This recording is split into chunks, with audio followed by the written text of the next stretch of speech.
Hello student, I welcome all of you in this video lecture course.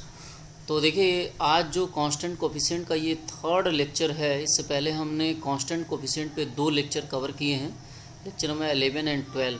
तो देखिए, उस lecture में हमने CF और PI निकालना देख लिया था और PI में 3 केसेस देखे थे।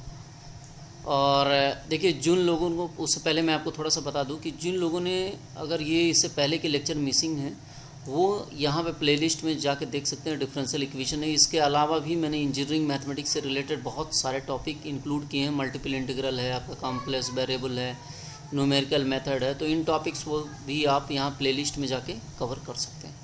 चलिए देखते हैं, इस कांस्टेंट कोफिशिएंट में हमने 3 केसेस बेसिकली कर लिए थे। थोड़ा सा मैं रिकैप करूँगा कि वो 3 केसेस कौन कौन से थे, तब फिर आते हैं। जैसे केस नंबर 1 हमने देखा था कि अगर राइट हैंड साइड में क्या हो जाए, e पे पावर ax हो जाए। ये फर्स्ट केस था। सेकंड, इसका PI कैसे निकालेंगे, ये पहला केस था।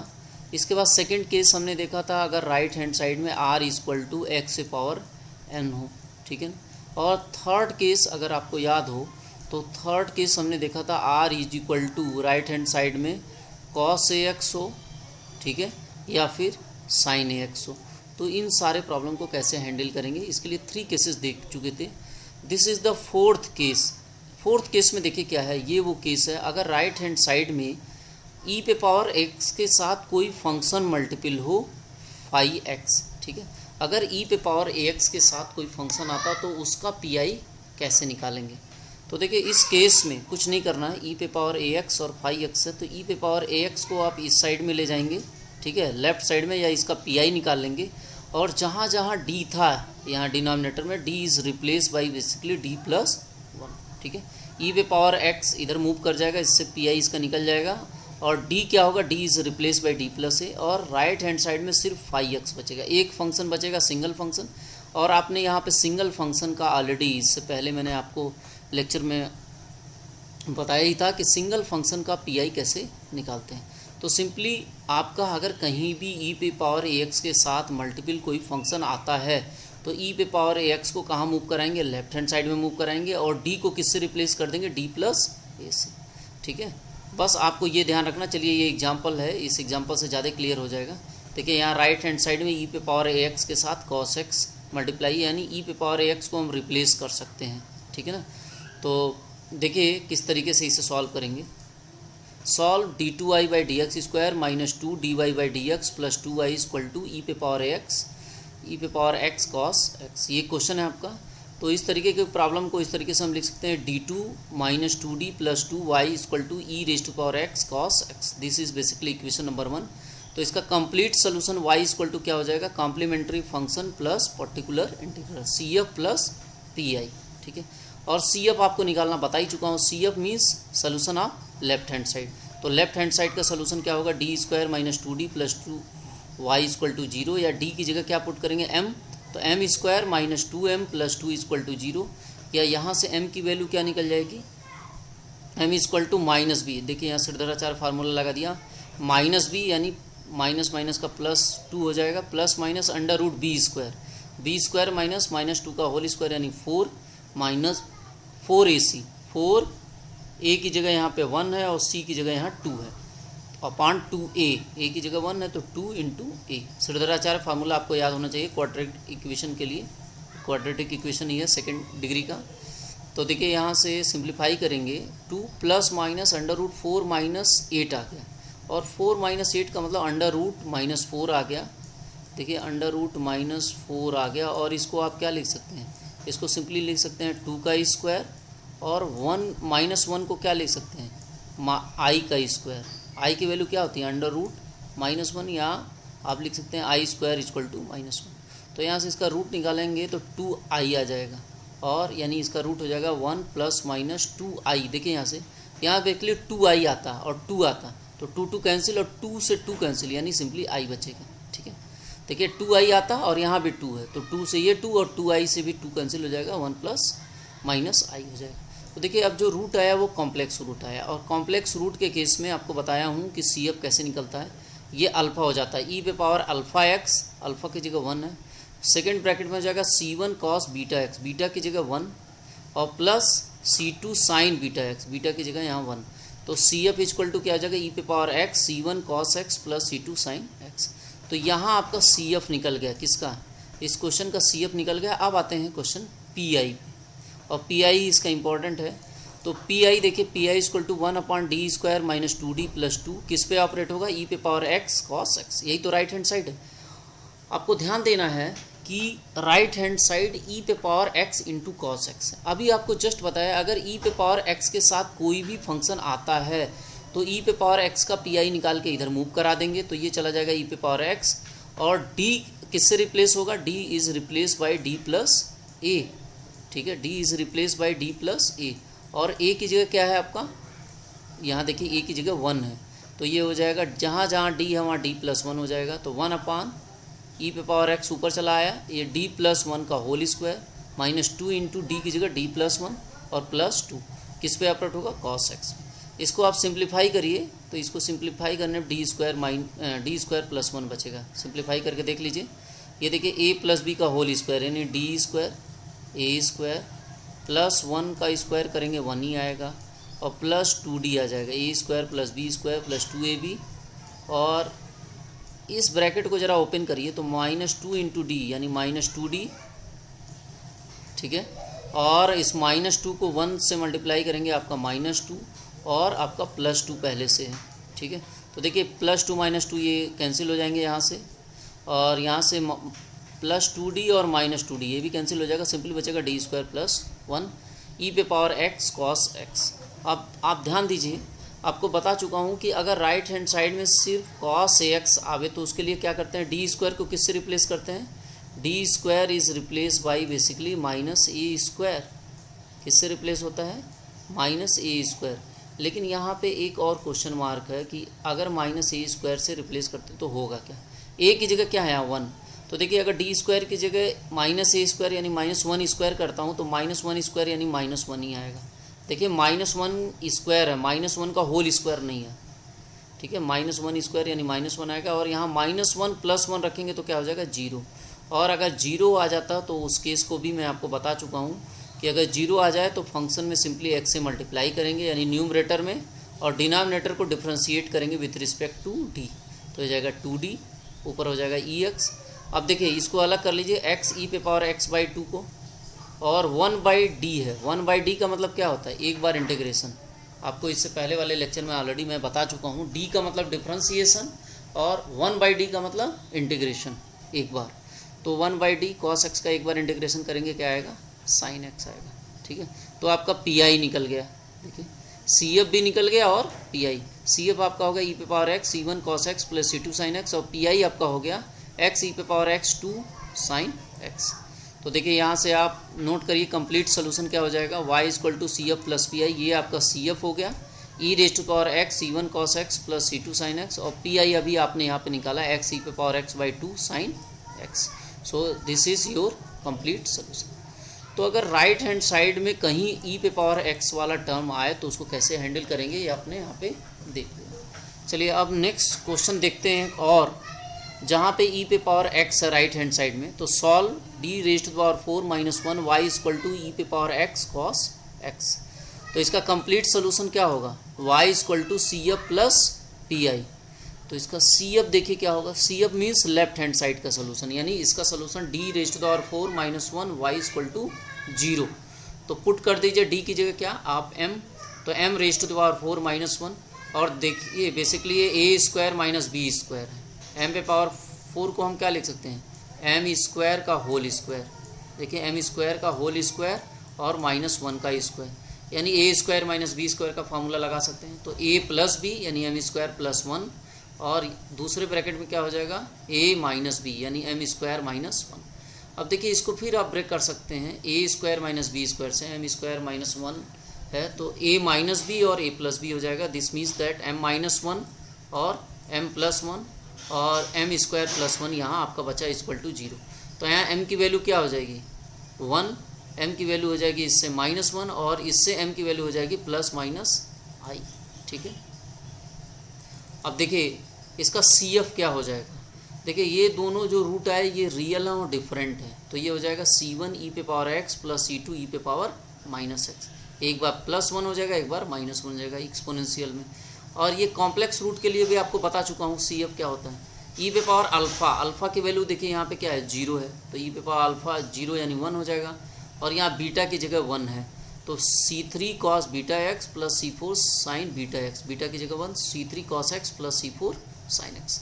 देखिए जितना भी लेक्चर इससे पहले मैंने कवर किया CF प्लस PI के, उसको कवर कर लीजिए, उसको रिवाइज कर लीजिए, तभी इस लेक्चर पे आइए, तभी आपको क्लियर होना है। तो यहाँ से आपका CF निकल गया। अब आते हैं PI पे। PI देखिए कैसे निकलेगा। PI आपका बेसिकली d² - 1, ये डिवाइड होगा यहाँ पे किस पे, e⁻x cos x से। तो देखिए PI क्या हो जाएगा, PI = 1/d⁴ - 1 e⁻x cos x। e पे पावर x को इधर ले जाएंगे तो d किससे रिप्लेस होगा, अभी आपको बता चुका हूँ, d is replace bye d + a, और a की जगह क्या है 1, ठीक है, a की जगह क्या है 1, तो ये हो जाएगा d + 1⁴ - 1 cos x। अब इसको थोड़ा ओपन कर लीजिए, d + 1⁴ को ओपन करेंगे तो ये आपका सिंप्लीफाई करने पे यही आएगा, +1 लास्ट में आएगा, -1 से कैंसिल हो जाएगा, तो आपका ये वाला टर्म आ गया। अब देखिए राइट हैंड साइड में सिर्फ cos x है, और अगर सिर्फ cos ax आता है तो आपको बता चुका हूँ d² किससे रिप्लेस होता है, -a² से, d² is replace by -a², यानी -1², ध्यान रखिएगा, -1² यानी सिंपली आ जाएगा इसकी वैल्यू -1। तो यानी d² की जगह हमें क्या लिखना है, -1 लिखना है।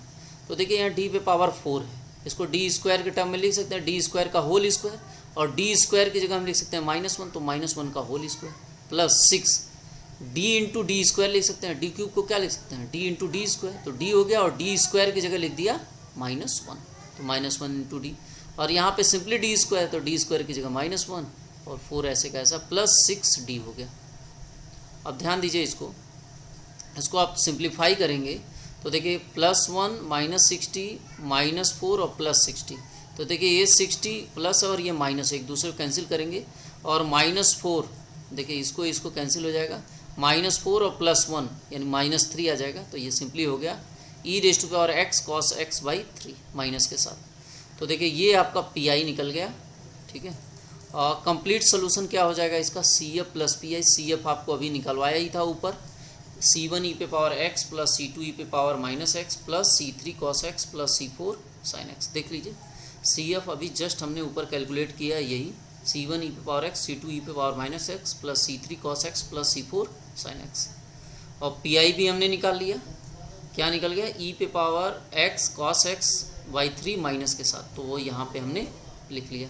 तो इस तरीके से अगर कोई भी फंक्शन आता है जो e⁻x के टर्म में आए, ठीक है, तो उसको हम सिंपली कुछ भी नहीं करना है, e⁻x को इस साइड में ले जाना है और d को रिप्लेस करना है d + a से। ये जो d है इसको d को d + a से, और जो राइट हैंड साइड में सिंगल फंक्शन बचेगा तो वो केस आपको मैं पहले ही करा चुका हूँ इससे पहले वाले लेक्चर में। अगर कोई भी आ जाता है राइट हैंड साइड में, 3 केसेस देखिए, फर्स्ट 3 केस e⁻ax, x⁻n या cos x, तो इस तरीके के प्रॉब्लम को हम आसानी से सॉल्व कर सकते हैं जहाँ e⁻ax के साथ कोई फंक्शन आ जाए। फाई एक्स देखिए कुछ भी हो सकता है, cos x भी हो सकता है, xn भी हो सकता है, e⁻x भी हो सकता है। तो e⁻ax को सिंपली हमें रिप्लेस करना इस साइड में, और d की जगह क्या लिखना है, d + a, प्रॉब्लम अपनी सॉल्व हो जाएगी। चलिए आगे देखते हैं। अब केस नंबर 5 है इसके बाद, ठीक है, केस नंबर 5 है। देखिए केस नंबर 5 किस तरीके का क्वेश्चन आता है। देखिए अब आपको x⁻n sin ax अगर आ जाए, ठीक है, अगर ऐसा कम्बिनेशन आ जाए साइन के साथ xn आ जाए तो कैसे सॉल्व करेंगे। तो देखिए इसको सबसे पहले आपको बता दूं 1/fd, PI तो ऐसे ही निकालते हैं, PI = 1/fd function of d, और ऑपरेट करते हैं इसी पे r पे xn sin x, लेकिन इसको मैं थोड़ा सा और सिंप्लीफाई करके e पे पावर में लिख सकते हैं। देखिए इसको हम e के पावर में लिखना चाह रहे हैं, अगर ऐसा हो गया तो केस नंबर 4 से आसानी से सॉल्व कर लेंगे। तो देखिए इसको x⁻n और इस टर्म को इंक्लूड किया e⁻ax plus i sin ax, ठीक है। देखिए और sin ax इसका बेसिकली इमेजिनरी पार्ट है, इसका अगर मैं बात करूं तो इसका इमेजिनरी पार्ट क्या है, यही एक्स पावर एन और साइन ए एक्स, देखिए ये वाला। तो अच्छा, इसको आप जानते हैं क्या कहते हैं, इसको कहते हैं ई पे पावर आई ए एक्स, यही तो एक्सपेंशन होता है। ई पे पावर आई एक्स का एक्सपेंशन, बेसिकली हम साइन को ई पे पावर एक्स के फॉर्म में लिखना चाहते हैं जिससे आसानी से प्रॉब्लम सॉल्व कर पाएँ। इसका एक्सपेंशन क्या होता है, cos x plus i sine x, I sine x, ठीक है। तो बेसिकली उसी कॉन्सेप्ट का यहाँ पे यूज किया गया। ई पे पावर आई एक्स को हम लिख सकते हैं cos x plus i sine x, ठीक है। अब देखिए ये हो गया केस नंबर 4, और जैसे ही इसको इस साइड में ले जाएंगे ऑपरेट करके, ये हो जाएगा डी की जगह क्या हो जाएगा, डी प्लस ए, यानी ए की जगह क्या है, यहाँ एक्स का मल्टीपल आई ए है, तो डी प्लस आई ए हो जाएगा। अब इस प्रॉब्लम को आसानी से आप सॉल्व कर सकते हैं। लेकिन अब क्वेश्चन ये है कि यहाँ पे जो हमने कैलकुलेशन किया है ये साइन एक्स का को किया नहीं, हमने cos x plus i sine x क्या किया, ये वाला टर्म। तो इसका अगर मैं इमेजनरी पार्ट ले लूँ तो वो क्या आएगा, साइन ए एक्स आएगा, ठीक है। तो 1/fd x power n sine a x को क्या लिख सकते हैं, इमेजनरी पार्ट ऑफ क्या, इसके इमेजनरी पार्ट क्या होगा, यही होगा क्या, x power n sine x, ठीक है। देखिए ये कौन सा पार्ट है, इसका इमेजनरी पार्ट आप ढूंढिए तो क्या होगा, 1/fd एक्स पावर एन और आई के साथ क्या है, साइन ए एक्स, तो ये इसका इमेजनरी पार्ट होगा, ठीक है। तो आप कहीं अगर साइन के साथ आवे तो आप लिख दीजिएगा सिंपली इसका इमेजनरी पार्ट, ठीक है।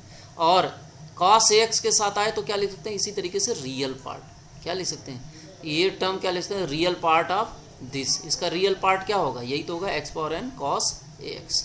देखिए यहाँ पे इसका ये कौन सा पार्ट है, रियल पार्ट, किसका, इसका रियल पार्ट मैं बात करूँ जो आई से फ्री हो, वो क्या है, x power n cos a x upon f t.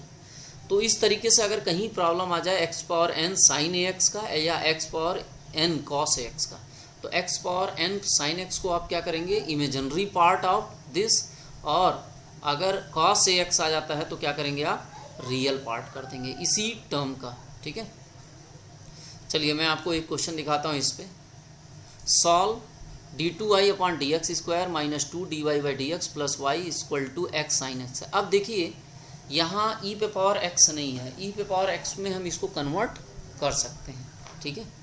तो इस डिफरेंशियल इक्वेशन को हम क्या लिख सकते हैं, गिवन डिफरेंशियल इक्वेशन को d2 minus 2d plus 1 y equal to x sine x लिख सकते हैं। तो कंप्लीट सोल्यूशन क्या हो जाएगा, y equal to C F plus P I, ठीक है। तो इसका सी एफ क्या हो जाएगा, देखिए सी एफ होगा इसका लेफ्ट हैंड साइड का सोल्यूशन ये D square minus 2d plus 1 y equal to 0, ठीक है। तो यहाँ d की जगह m पुट कर दीजिए, तो m square minus 2m plus 1 equal to 0, या ये किसका होल स्क्वायर है, देखिए m माइनस 1 का होल स्क्वायर है, इसका रूट निकालिए m की वैल्यू, तो क्या हो गया, m की वैल्यू यही आएगा m माइनस 1 का whole square, right, equal to 0, या m की वैल्यू क्या हो जाएगी, यहाँ से m की वैल्यू हो जाएगी 1,1, रिपीटेड और रियल वैल्यू है, 2 बार रिपीट किया यानी c1 प्लस c2x हो जाएगा, 3 बार करता तो क्या करते, c1 plus c2x plus c3x square करते, लेकिन यहाँ पे 2 बार रिपीट किया c1 प्लस c2x इंटू ई पे पावर m की जगह क्या है 1 है, तो mx, ये आपका क्या निकल गया, cf निकल गया। देखिए cf को डिटेल में मैंने ऑलरेडी ऊपर आपको बताया। अब आते हैं pi पे, 1/d square minus 2d plus 1 x sine x, हमें इसी का तो pi निकालना है, एक्स साइन एक्स का। तो देखिए जैसे ऊपर अभी आपको बताया, हम इसको साइन एक्स को क्या लिख सकते हैं, ई के पावर में लिख सकते हैं, यस लिख सकते हैं। ई पे पावर आई एक्स का एक्सपेंशन क्या होता है, देखिए कॉस एक्स क्या होता है, cos x plus i sine x, I sine x, ठीक है, आई साइन एक्स से लिख सकते हैं। तो देखिए आई साइन एक्स क्या, साइन एक्स क्या है, ई पे पावर एक्स का कौन सा, इमेजनरी पार्ट, तो हम यहाँ से लिख सकते हैं इमेजनरी पार्ट ऑफ एक्स, तो ऊपर था ही 1/d square minus 2d plus 1 भी था, साइन एक्स की जगह हमने लिख दिया ई पे पावर आई एक्स, लेकिन इसका कौन सा पार्ट ले रहा हूँ, सिर्फ इमेजनरी पार्ट। तो अब उसी प्रॉब्लम की तरह जैसे ऊपर केस बताया, ये मूव हो जाएगा इस साइड में, और d की जगह क्या हो जाएगा, d प्लस ए। देखिए ये केस नंबर 4 हो गया, basically d is replace by d plus a, ठीक है, d प्लस ए से रिप्लेस होगा, तो a की जगह क्या है, i। तो देखिए अब आप यहाँ से ध्यान दीजिए, d की जगह हम क्या रिप्लेस करके d प्लस ए, तो जब ये ऐसे ये इधर मूव किया, e पे पावर आई एक्स इधर चला आया, और d की जगह d प्लस ए यानी d प्लस आई, तो ये हो जाएगा डी प्लस आई का होल स्क्वायर। देखिए डी स्क्वायर की जगह क्या हो जाएगा, डी प्लस आई का होल स्क्वायर, यहाँ डी है, डी प्लस आई हो गया प्लस 1। इसको सिंप्लीफाई जब आप करेंगे, सिंप्लीफाई करके देख लीजिए, ये आपका हो जाएगा D square minus 2 1 plus I D minus 2 आई। अब देखिए आपको बता चुका हूँ, अगर राइट हैंड साइड में यानी आर की वैल्यू एक्स आए तो इसका पी आई कैसे निकलता, हमें बाइनोमियल थ्योरम का यूज़ करना पड़ेगा। और बाइनोमियल थ्योरम क्या कहता है, इस फॉर्म में होना चाहिए 1 माइनस एक्स पे पावर माइनस 1 या 1 प्लस एक्स पे पावर माइनस 1। और इसका एक्सपेंशन क्या होता है, 1 प्लस एक्स स्क्वायर, ये आप जानते ही हैं इसका एक्सपेंशन, और प्लस डॉट डॉट डॉट होता चला जाता है आगे। ठीक है, तो हमें इस डिनोमिनेटर को उसी फॉर्म में कन्वर्ट करना है। इसके लिए कांस्टेंट जो 2i है माइनस 2i, इसको बाहर ले लीजिए। तो माइनस 2i बाहर लेंगे तभी तो यहाँ 1, देखिए 1 ले आना, 1 माइनस एक्स, एक्स का मतलब डी का फंक्शन। तो माइनस 2i जब बाहर लेंगे तो डिनोमिनेटर में देखिए क्या आ जाएगा, ई पे पावर आई एक्स था, ये तो यही था, 2i को यहाँ बाहर ले लिया तो डिनोमिनेटर में देखिए क्या हो जाएगा, ये माइनस 2i जब बाहर चला गया तो वहाँ 1 हो गया 1। और देखिए माइनस है यहाँ, अगर आप ध्यान दें इस वाले टर्म में तो 2i नीचे आएगा, जब 2i कॉमन लेंगे तो 2i माइनस 2i क्या ऊपर आएगा, तो माइनस माइनस का प्लस हो गया और i से अब ऊपर नीचे मल्टीप्लाई होगा। जब यहाँ मल्टीप्लाई करेंगे तो आई स्क्वायर की वैल्यू हो जाएगा माइनस माइनस का प्लस 1 हो जाएगा। ठीक है, और यहाँ i से मल्टीप्लाई करेंगे तो i हो जाएगा, और नीचे देखिए आई स्क्वायर है जिसकी वैल्यू माइनस 1, उसको यहाँ पे माइनस कर दिया, इसको आप करके देख सकते हैं। और जब माइनस 2i से यहाँ डिवाइड करेंगे तो D square upon minus 2i हो जाएगा। अब देखिए अब इसको हम ऊपर ले जा सकते हैं तो ये हो जाएगा इन्वर्स। देखिए इसको हमने ऊपर ले गया तो क्या हो गया, इसी फंक्शन का इन्वर्स। ये आपको केस बता चुका हूँ, केस नंबर 2 है। ठीक है, अब जैसे ही ऊपर गया अब हम बाइनोमियल एक्सपेंशन कर सकते हैं। ठीक है, और इसको 1 प्लस एक्स लिख सकते हैं, एक्स की जगह यही है पूरा टर्म, देखिए यहाँ से यहाँ तक। लेकिन सवाल ये है कि ये x कितनी बार डिफ्रेंशिएट हो सकता है, सिर्फ एक ही बार। तो इस डी स्क्वायर का कोई मतलब नहीं, मतलब देखिए x की जगह यही पूरा टर्म है, इसको होल स्क्वायर क्यूब, इसका कोई मतलब नहीं है, क्योंकि ये x एक ही बार डिफ्रेंशिएट होगा, यानी माइनस का एक बार मल्टीप्लाई कर दीजिए तो माइनस यहाँ प्लस हो जाएगा, और x का मल्टीप्लाई करिए, x का 1 से करेंगे x आ जाएगा, 1 प्लस आई, डी किसे x का करेंगे x होगा, और प्लस सारे टर्म जीरो होंगे क्योंकि डी स्क्वायर है, 2 बार डिफ्रेंशिएशन x का जीरो हो जाएगा, सारे टर्म जीरो हो जाएंगे। अब देखिए डी का मतलब डिफ्रेंशिएशन, एक बार x के रिस्पेक्ट में डिफ्रेंशिएशन x का करेंगे क्या होगा 1, यानी सिंपली आ गया x प्लस 1 प्लस आई, और यहाँ पे आपका बच गया e पे पावर आई एक्स को क्या लिख सकते हैं, cos x plus i sine x upon minus 2i। अब ध्यान दीजिए यहाँ पे, अभी हमें इसका कौन सा पार्ट लेना है, इमेजिनरी पार्ट लेना है, क्योंकि ऊपर हमने क्या किया था, हमारे पास क्वेश्चन सिर्फ साइन में था, हमने इसको e पे पावर आई एक्स के टर्म में लिखा, तब हमने क्या कहा कि सिर्फ हम क्या लेंगे, इमेजिनरी पार्ट लेंगे। ठीक है, तो अब मल्टीप्लाई करके देखिए इमेजिनरी पार्ट कौन कौन सा आता है। देखिए अगर आप ध्यान दें यहाँ पे सिंप्लीफाई करने पे यही आया है।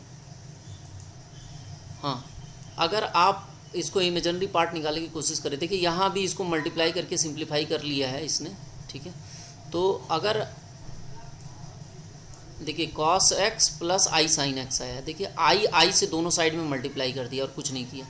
आई से नीचे करेंगे, आई स्क्वायर की वैल्यू -1 होती है, माइनस माइनस का प्लस हो जाएगा 1/2, और आई का ऊपर करेंगे तो आई cos x प्लस आई से आई को करेंगे आई स्क्वायर जिसकी वैल्यू होगी माइनस, तो -1 साइन एक्स, और x प्लस 1 प्लस आई, यही बचा, क्योंकि d का x के रिस्पेक्ट में क्या होगा 1 होगा, तो सिंपली कुछ नहीं बचा, यही आपका टर्म बचा।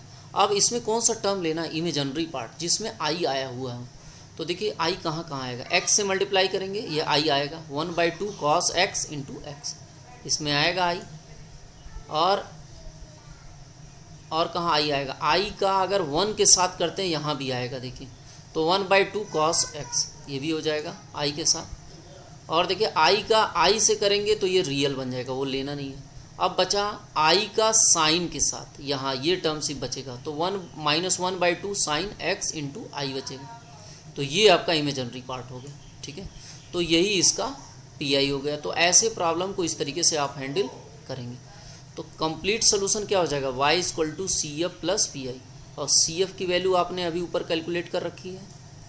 CF क्या निकला अभी आपका, CF देखिए C1 + C2x e पे पावर x, और आपका पी आई क्या हो गया, पी आई अभी आपने निकाला ये वाला 1/2 x cos x plus 1/2 cos x minus 1/2 sign x.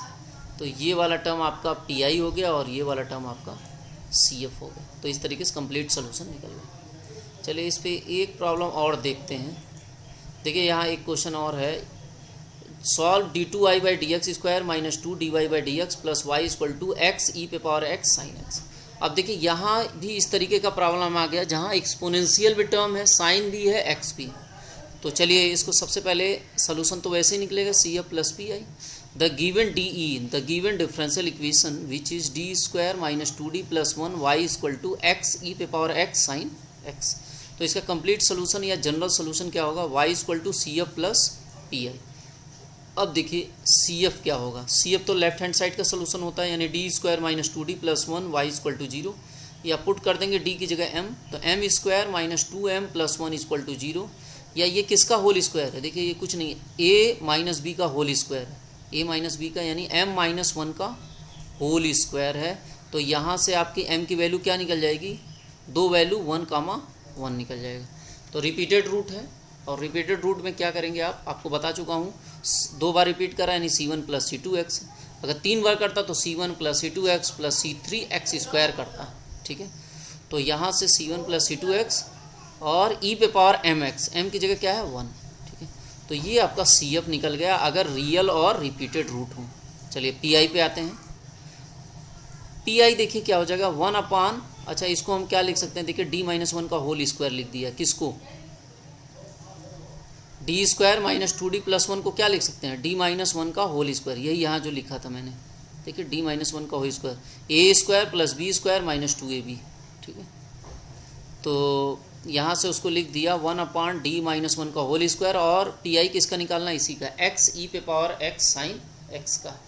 तो अभी आपको बताएं अगर कहीं भी PI ई पे पावर x के फॉर्म में है तो इसको लेफ्ट साइड में मूव कराएंगे, और d जो है किससे रिप्लेस होगा, d is replace by basically d plus a से, ठीक है, d is replace by d plus a, और a की जगह क्या है 1, तो 1 हो जाएगा e पे पावर x अपान d की जगह हो जाएगा d प्लस a यानी d प्लस 1, ठीक है, -1 whole square into right hand side में क्या बचा x sine x।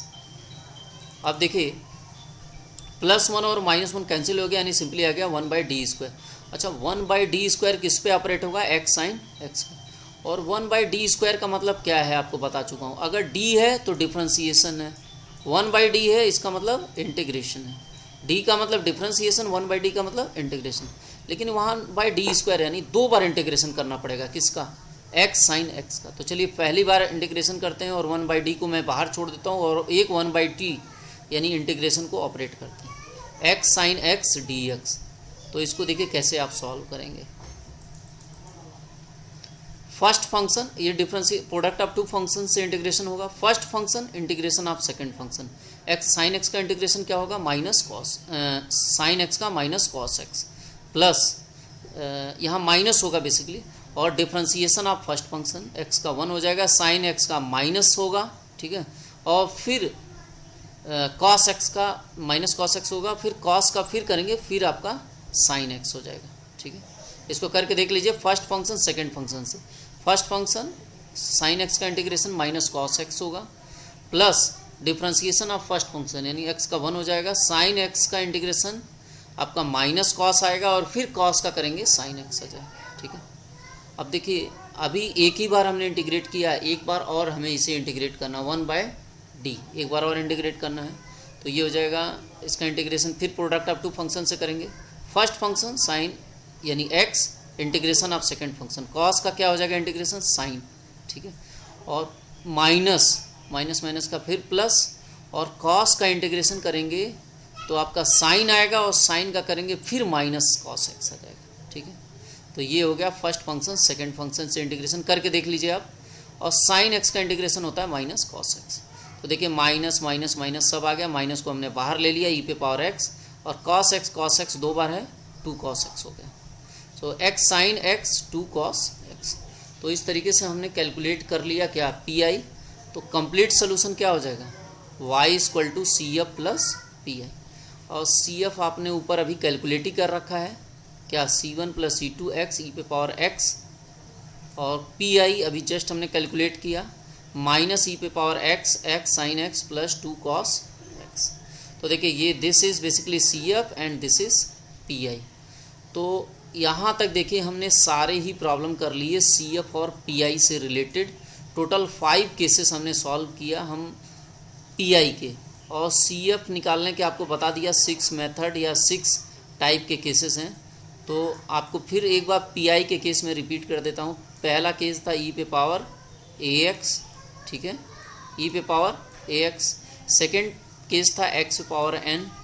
Third case था क्या, ई पे पावर कॉस ए एक्स या फिर साइन ए एक्स, ठीक है। फोर्थ केस आपको मैंने बताया, अगर कोई फंक्शन ई पे पावर ए एक्स के साथ मल्टीप्लाई हो उसको कैसे रिप्लेस करेंगे, ई पे power a x into 5x। Product of two function देखिए केस नंबर 4 से स्टार्ट हुआ, और केस नंबर 5 भी प्रोडक्ट ऑफ टू फंक्शन है, जिसमें हमने क्या देखा, एक्स पे power N into cos a x या फिर साइन ए एक्स का केस हो तो उसको कैसे सॉल्व करेंगे। तो ये 5 केसेस जो कि मोस्ट इम्पॉर्टेंट है और हर बार लगभग क्वेश्चन आते रहते हैं इस पे, इन सारे ही केसेस को आप सॉल्व करेंगे। और इसके बाद वाला जो लेक्चर है वो है आपका differential equation with variable coefficient. अभी तक हमने जो जितने भी प्रॉब्लम सॉल्व किए सब क्या थे, कांस्टेंट कोफिशिएंट थे। देखिए यहाँ पे ऊपर एक प्रॉब्लम आपको दिखा दूँ, और ये ऑलरेडी मैंने काफ़ी डिस्कस किया है कांस्टेंट का मतलब क्या है। ये जो 2 है देखिए यहाँ पे d y by d x का कोफिशिएंट क्या है, 2 है, कांस्टेंट आ रहा है। D two y by d x square का कोफिशिएंट ये भी 1 कांस्टेंट है, वाई का भी कोफिशिएंट 1। अब जो आगे हम सॉल्व करने वाले हैं अगले लेक्चर में वो है वेरिएबल कोफिशिएंट के साथ सॉल्व करेंगे। लेकिन देखिए वेरिएबल कोफिशिएंट में भी आपको कांस्टेंट कोफिशिएंट के हेल्प लेनी पड़ेगी। इसी नाते मैंने इन सारे केसेस को कराया, ठीक है। इन सारे प्रॉब्लम को सॉल्व करिएगा। अगर आपको कुछ क्वेरीज है तो इस नंबर पे आप मुझे मैसेज कर सकते हैं। इसके अलावा अगर ये वीडियो आपको पसंद आया तो क्लास के और स्टूडेंट के साथ आप इसे ज़रूर शेयर करें, right. So thank you for watching this video.